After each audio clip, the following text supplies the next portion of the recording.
like shiny things. Hey everyone, let's talk a little bit about the value of these rigs and how to maintain their value and ultimately raise their value. Now, a lot of you who've been following me for a long time know that I've had many campers and Class Bs and some Class Cs and even a Class A throughout my history. And I've always modified the hell out of all of them and always sold them for a nice profit down the road. Sometimes I've only had them for 6 months and I sell them, but I always make some money on them. And I never, I'll repeat this, never leave them stock. You see, almost everyone that watches my channel and sees the improvements and upgrades that I do to this motorhome, they all agree that they're huge upgrades and they raise the value. But once in a while, I notice 1 or 2 people, maybe 3 people total, have this opinion that it's devaluing the vehicle if I change things. And you know, I got rid of, like where I'm sitting right now on this little couch. This used to be a stupid little seat with a useless little table, and you're facing the front. This is way better. I can sit here, I can look out the door. 2 people can sit here side by side. It's way better. And I've done other things too. Like, as you guys know, the shower door, for example.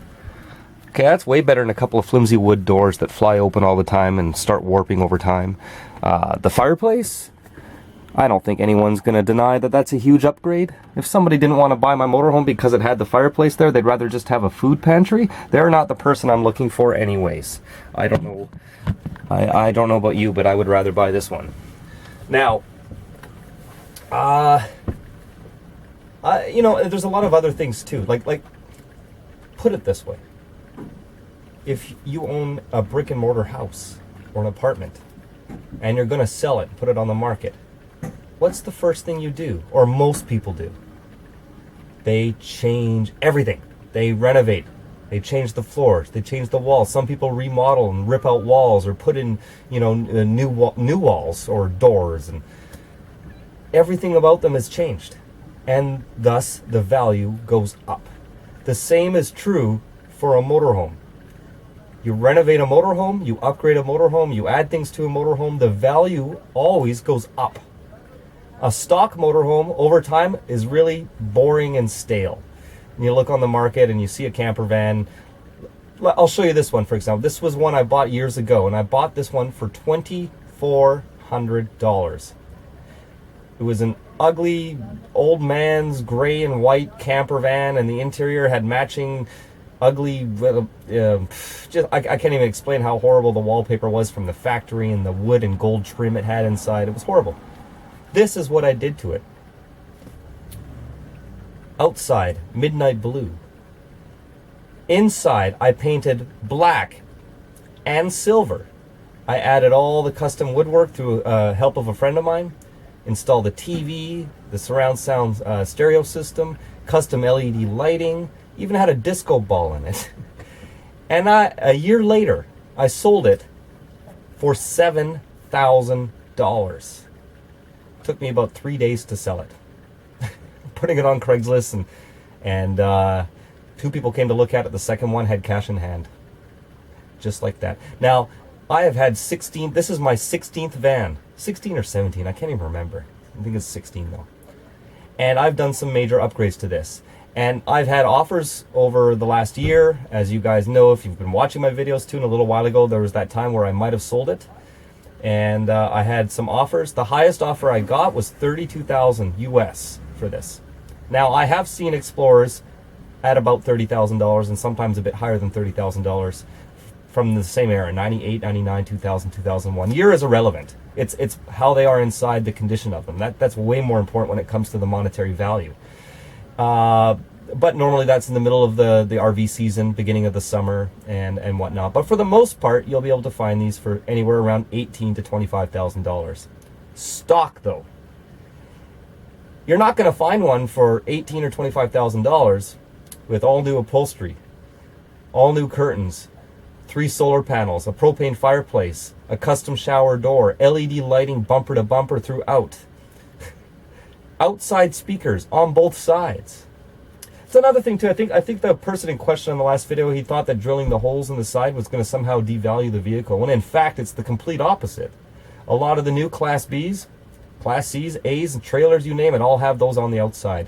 And there's no difference from a guy in a factory taking out a saw and cutting a hole than there is from me doing it or my friend doing it. It's the same thing. We're just adding equipment that they're putting on new motorhomes anyways, and upgrading this one.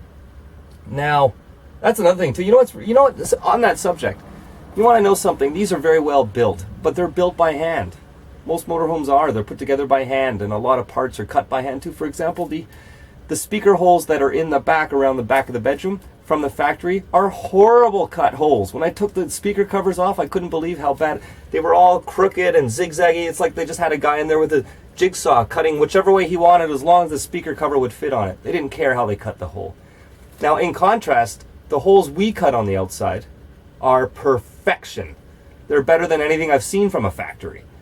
So this whole idea that because some guy does it on a factory floor, that makes it better or more legit than somebody who does it aftermarket, I think that's a load of crap.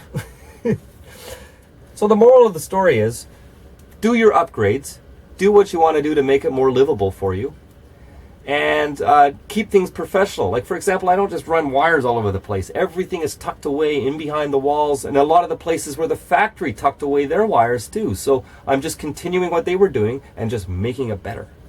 So do the upgrades, and you'll get more money for it in the long run. That's all there is to it, guys. I'm living proof of it. 16 vans can't go wrong. I've never lost a dime on any of the vehicles. Here, check out this other one I had. It was a Class B+, which is technically a Class C, but it was about the size of this. Wide body on a Chevy van. And the inside was all horrible brown wood grain with disgusting tan-colored walls. This is what we did.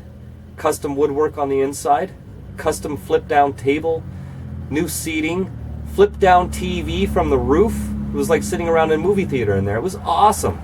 Even the back doors on the outside was like a giant brake light, LEDs all the way around the door. Check it out. And yeah, I made about $4,000 profit when I sold that. Same thing. So keep doing your upgrades, guys. Don't be worried about resale value. These aren't Honda Civics. A Honda Civic, you don't want to drill holes in it unnecessarily. And you're not going to do anything for your value of that car. But a motorhome, you're actually going to be upping the value when you're upgrading properly. All right, keep on rocking the free world, everyone. Keep on rocking the free world. Yeah. Freedom is sexy. JustIncredible.tv. Stick up for freedom. Get your Keep on Rockin' in the Free World sticker now at JustIncredible.net.